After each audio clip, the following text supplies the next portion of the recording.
Hello, hello, bonjour à tous. Je voulais vous faire un petit contenu aujourd'hui sur l'importance d'être soi-même et l'importance d'être connecté à ses besoins. Euh, il faut savoir que dans le cadre des relations toxiques, on se retrouve souvent un petit peu piégé dans les situations. On présente des difficultés à s'en sortir parce qu'on est dans ce qu'on appelle un registre de réactivité. Le registre de réactivité, c'est quand un individu se retrouve dans une situation où il n'est pas en mesure de prendre de la hauteur. En fait, il ne fait que rebondir face aux événements qui se présentent à lui. Et ce registre de réactivité, c'est un registre, si vous voulez, qui ne permet pas réellement de se connecter à ses valeurs, à ses besoins, ou ça ne permet pas de prendre du recul. C'est comme si, en quelque sorte, vous étiez dans un registre où votre positionnement était un positionnement calqué à l'autre. Pourquoi j'insiste dans toutes mes vidéos sur l'importance de définir un cadre moral et un système de valeurs identifié? Parce que quand on a un système de valeurs identifié, savoir ce qui est bien ou mal pour nous, ce que l'on attend, quels sont nos besoins, nos désirs, c'est super important d'avoir un petit peu ces idées-là en tête de manière subtile, hein, on ne va pas passer nos journées à se le répéter, mais d'avoir un minimum de construction et de structure intérieure. Ça permet, si vous voulez, de se retrouver dans des situations qui nous ressemblent ou qui nous permettent de travailler sur nous. On ne peut pas toujours être dans des situations qui soient confortables parce que souvent le confort, ce n'est pas forcément l'ami du développement personnel. On a souvent besoin de se challenger ou de se mettre en inconfort pour apprendre sur soi et pour évoluer. Donc ça, ce sont des registres de confrontation à la réalité. Donc, si vous voulez, il y a un juste milieu entre des situations qui soient complètement inconfortables et déstabilisantes et des situations qui, elles, soient beaucoup plus symétriques à soi et beaucoup plus encourageantes en termes de bien-être. Donc, quand vous avez un système de valeurs identifié, que vous vous êtes connecté à vos besoins, vous avez plus de facilité à vous retrouver dans des situations qui vous conviennent et qui vous évitent d'être dans des schémas toxiques, donc dans des schémas de réactivité. Souvent, d'un point de vue intellectuel, quand on est dans des situations toxiques, on sait qu'on n'est pas bien. Mais souvent, on n'arrive plus à être soi-même, c'est-à-dire qu'on ne se reconnaît plus dans les relations. Donc, on est avec des personnes, au final, qu'on aime, et c'est souvent l'amour et l'espoir d'un amour futur qui nous maintiennent dans des situations qui soient complètement insécurisantes.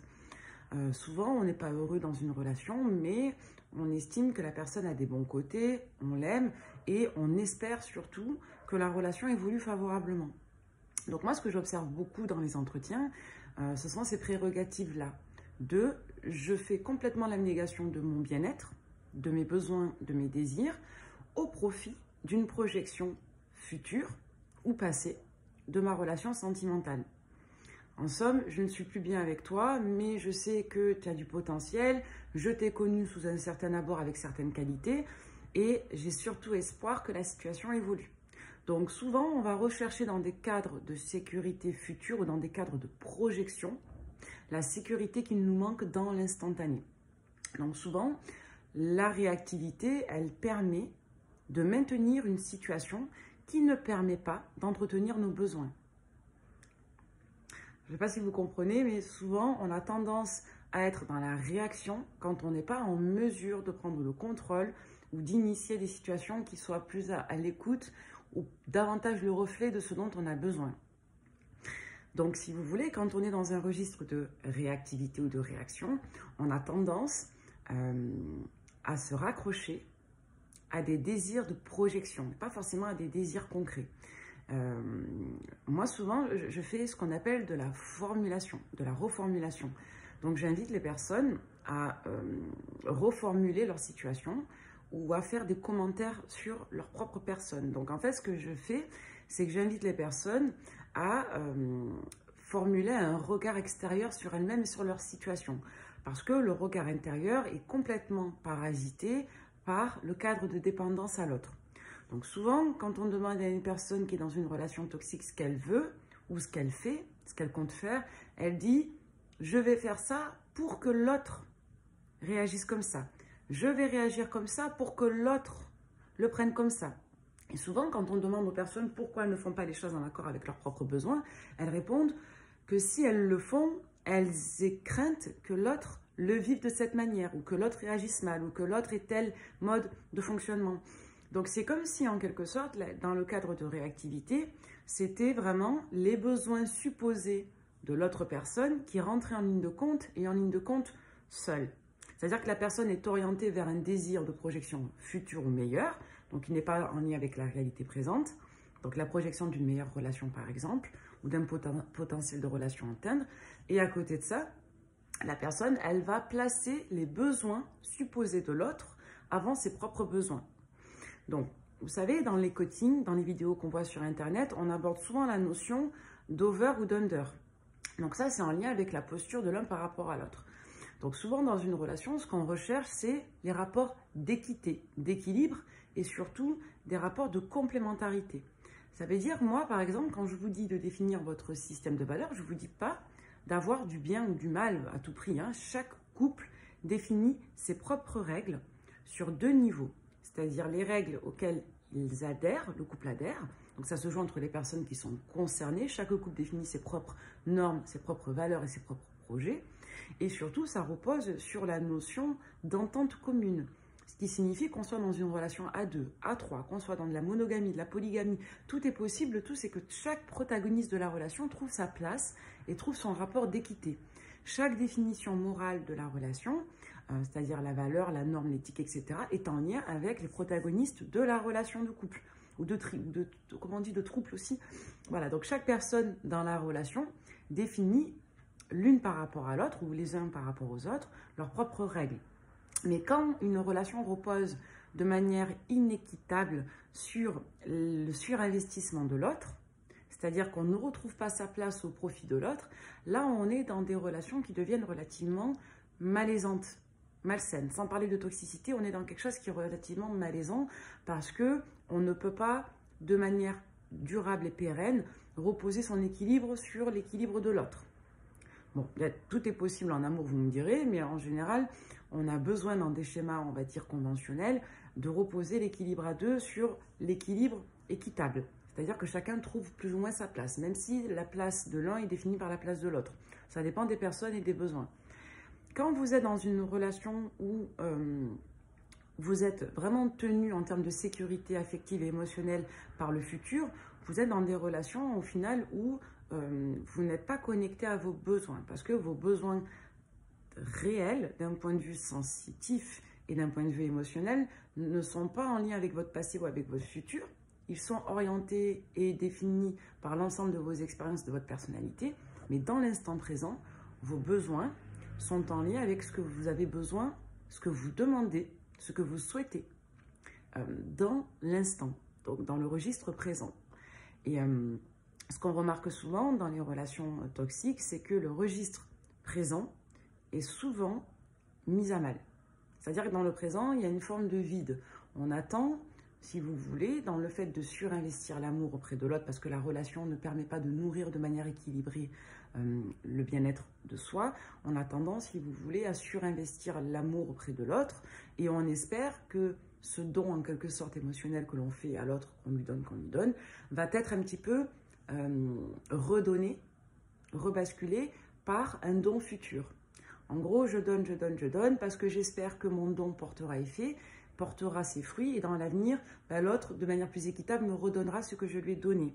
Donc en gros, c'est comme si l'espoir était une forme d'investissement psychique et émotionnel qu'on positionnait sur une personne dans une optique de rendu.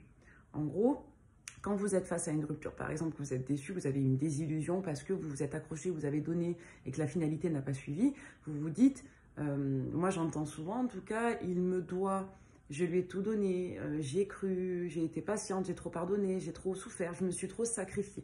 Donc en fait, j'ai trop donné et je me retrouve avec cette espèce de vide béant où l'autre me doit le remplissage en quelque sorte. Donc il me doit ce remplissage que je lui ai surinvesti.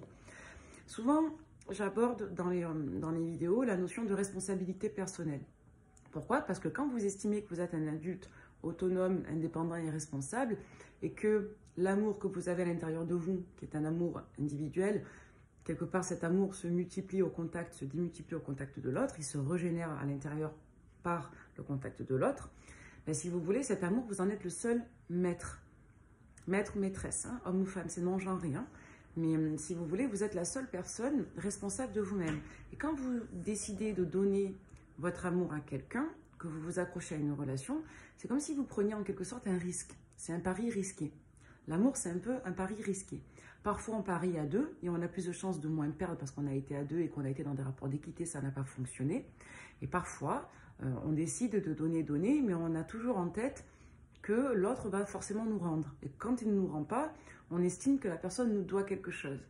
Et c'est souvent cette carence de définition morale qui fait qu'on se retrouve souvent dans un postulat de victimisation, dans un postulat de souffrance accentuée. Donc une souffrance représentative. J'ai tout donné, je me suis sacrifiée, il m'a fait souffrir, elle m'a fait souffrir, il ne m'a pas traité correctement, elle ne m'a pas donné. Il faut savoir que vous êtes toujours, mais toujours, hein, responsable des choix que vous faites. Et je sais que moi, je n'ai pas un discours qui est très facile dans mes travaux, parce que moi, je ne peux plus supporter d'entendre des vidéos qui vous disent « oui, vous avez trop souffert, oui, vous êtes une victime, oui, ça suffit ». Vous savez, plus vous allez vous maintenir dans un postulat victimaire, où en gros on ne vous a pas aimé comme vous le méritez, on ne vous a pas traité comme il le fallait, et plus vous allez vous mettre en tête que tout vient de l'autre. Donc en fait, et plus vous allez maintenir vos schémas toxiques inconscients de « on me doit la bientraitance, on me doit la bienveillance, on me doit l'amour ». Plus vous allez vous traiter avec bienveillance, plus vous allez vous apporter de l'amour, et plus vous allez définir des structures d'acceptation. Donc, qu'est-ce que je veux, qu'est-ce que j'accepte, qu'est-ce que je refuse, et plus vous allez vous retrouver dans des situations équitables. Pourquoi? Parce que vous allez vous mettre en tête que vous avez autant de pouvoir et de rôle que l'autre, que votre partenaire, de vous apporter du bien-être et de l'amour. Et plus vous êtes maître de votre situation, et moins l'autre ne peut avoir de pouvoir sur vous. Donc, plus vous êtes acteur de votre situation de vie sentimentale, et plus l'autre va être minoritaire dans le cadre de pouvoir qu'il vous impose. Et ça, c'est super important. Je ne sais pas si je m'exprime clairement, mais c'est vraiment le but de toutes mes vidéos, c'est que vous compreniez que vous n'êtes la victime de personne et que si vous vous retrouvez dans des situations malaisantes, toxiques, que vous donnez, que vous ne recevez pas, que ça génère en vous de l'injustice, de la colère, etc., il faut vraiment commencer à vous mettre en tête que vous êtes autant co-responsable de la souffrance que vous vivez que l'autre. Et je sais que ça c'est pas un message qui fait plaisir et qui est agréable à entendre, mais c'est un message qui est vraiment super important parce que plus vite vous comprendrez que personne ne vous doit le bonheur, et plus vite vous deviendrez l'artisan de votre propre bonheur. Et toutes les personnes qui rentreront dans votre vie seront des personnes que vous laisserez entrer dans votre vie, qui passeront par votre aval et qui passeront par votre autorité. Je ne parle pas d'autorité relationnelle, je ne vous dis pas d'être dominant dans vos échanges affectifs, mais je vous dis d'être dans un état d'esprit qui vous permette de garder le contrôle sur vos choix. Vous n'êtes à aucun moment tributaire des situations dans lesquelles vous vous trouvez. Être en dépendance affective, être dans une relation toxique, ce n'est pas une finalité en soi. Il y a d'un côté l'amour, il y a aussi ce que l'on matérialise d'un point de vue de son état d'esprit. Je ne dis pas que c'est facile, je ne dis pas que c'est automatique, je dis simplement que on va dire que les émotions, ce sont un peu vos enfants et que votre rationnel, votre mental, c'est un petit peu vos parents. Et souvent, quand l'émotionnel devient envahissant, qu'il submerge et que l'intellectuel n'arrive plus à prendre le dessus sur l'émotionnel, c'est bien de se dire un petit peu que le mental, l'intellectuel, le rationnel devient un peu le parent pédagogue. Vous savez, il y a des moments où, vous savez, c'est un petit peu comme quand vous êtes enfant et que vous voulez manger des bonbons. Vous voulez manger des bonbons parce que vous en avez besoin et plus vous mangez de sucre et plus vous avez envie de manger de sucre. Et quand on vous dit arrête, ça suffit, c'est pas bon pour ta santé, ben là vous êtes un gamin de 7 ans et qu'est-ce que vous faites? Vous pleurez. Et c'est à votre parent de vous expliquer que le sucre c'est pas bon pour la santé et que même si en instant présent vous en retirez un certain plaisir et que vous en avez besoin, parce que du coup vous ne pensez pas que vous pourrez avoir du plaisir ailleurs, mais en fait c'est faire un rôle de protection de soi. Et si vous voulez, ce relais intérieur, vous êtes la seule personne, au final, à être capable de l'avoir. Et ça, c'est super important. Aucune personne ne saura mieux vous consoler que vous-même. Aucune personne ne saura mieux vous aimer que vous-même. Et dès lors que vous aurez vraiment eu le déclic de comprendre cela, vous verrez que vous vous retrouvez dans des situations où vous aurez cette faculté, pas forcément systématique ou automatique, mais cette faculté malgré tout, de dire stop à une situation qui ne vous permet pas de vous de vous sentir respecté dans la réponse à vos besoins, dans la réponse à votre dignité personnelle. Et ça, c'est super important. Et vous verrez derrière que vous serez moins en colère contre les autres, moins en colère contre vous-même, parce que vous prendrez votre expérience relationnelle ou affective comme un enseignement ou comme une ressource de travail. C'est-à-dire que vous dirigerez votre regard non plus sur les autres, mais plutôt sur vous-même. Et plus vous générerez de l'amour envers vous-même, et plus vous aurez un regard compatissant. C'est-à-dire que vous arriverez à vous autoréguler de l'intérieur pour vous dire « je n'ai pas à être en colère contre moi, mais j'ai plus à être dans un regard pédagogue, c'est-à-dire, ok, j'ai vécu quelque chose de souffrant, j'ai peut-être pas eu la meilleure réaction, mais je suis capable d'avoir une meilleure réaction dans le futur. Je suis capable d'avoir quelque chose de plus en phase avec moi-même. C'est toujours cette notion de non-condamnation de l'autre ou de soi qui fait qu'on arrive à retirer de la ressource positive dans ce qu'on vit. Mais tout ça, si vous voulez, ça apparaît comme étant très compliqué à faire. C'est comme si c'était une pensée magique, mais ça n'a rien de magique. C'est une affaire de palier de compréhension et de déclic. Et quand vous commencerez à vous mettre au centre de toutes vos décisions et de toutes vos problématiques, que vous serez en quelque sorte la seule véritable personne responsable de votre vie, ben vous verrez que dans la peine ou dans le bonheur, vous arriverez à vous mettre dans un postulat où soit, comme disait Mandela, soit je gagne, soit j'apprends. Soit je gagne, soit j'apprends. Et ça, c'est un postulat qui est super important à apprendre, à avoir. Parce que personne ne vous sauvera, personne ne vous aimera plus que vous-même. Et dites-vous bien que si vous êtes en carence affective, chaque situation que vous vivrez sera une situation qui vous rappellera que vous avez un manque, d'une quelconque manière que ce soit. Et inconsciemment, vous allez générer des situations qui vous mettront dans un postulat de carence. Parce que le manque affectif, c'est une stimulation comme une autre. Donc vraiment, moi je vous invite à faire preuve de compassion envers vous-même et d'amour envers vous-même et surtout de responsabilité envers vous-même. Voilà. Vous n'êtes pas moi je le dis tout le temps, hein, je suis un peu dure, mais vous n'êtes pas une pâte à modeler, vous n'êtes pas un objet. Si vous vous retrouvez dans une situation où on vous maltraite émotionnellement, je ne dis pas que c'est facile, mais dites-vous que vous avez le choix de dire oui ou non. Ça n'enlève rien à la souffrance, que ça exige de dire non, mais vous avez toujours le choix. Je ne parle pas des cas d'abus, de maltraitance physique ou psychologique. Hein. Là, on n'est pas dans des troubles de la personnalité toxiques et pervers. Hein. Là, je vous parle simplement dans des situations de couple ou dans des schémas relationnels pervers. Où là, on est tous concernés par cette problématique-là.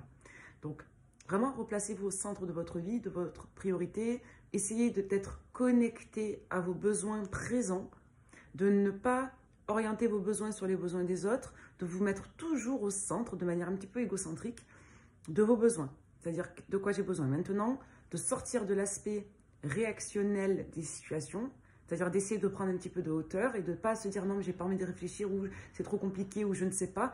Si vous ne savez pas, c'est que vous avez besoin de réfléchir. Quand vous essayez de prendre la hauteur et que vous dites de toute façon je ne sais pas, j'en sais rien, en dehors de je fais ça pour lui ou pour obtenir ça ou pour la relation, juste par rapport à vous-même. Au final, qu'est-ce que ça t'apporte de rester là-dedans? Comment tu te sens aujourd'hui? Quel est ton besoin aujourd'hui? Si vous n'arrivez pas à répondre à ces questions-là, c'est que vous devez vous poser et vous recentrer, vous repositionner au centre de votre relation. Et ça ne se fait pas de manière magique, soit, mais ce n'est pas si compliqué que ça à faire. C'est vraiment une affaire de déclic et de compréhension. Voilà, merci beaucoup.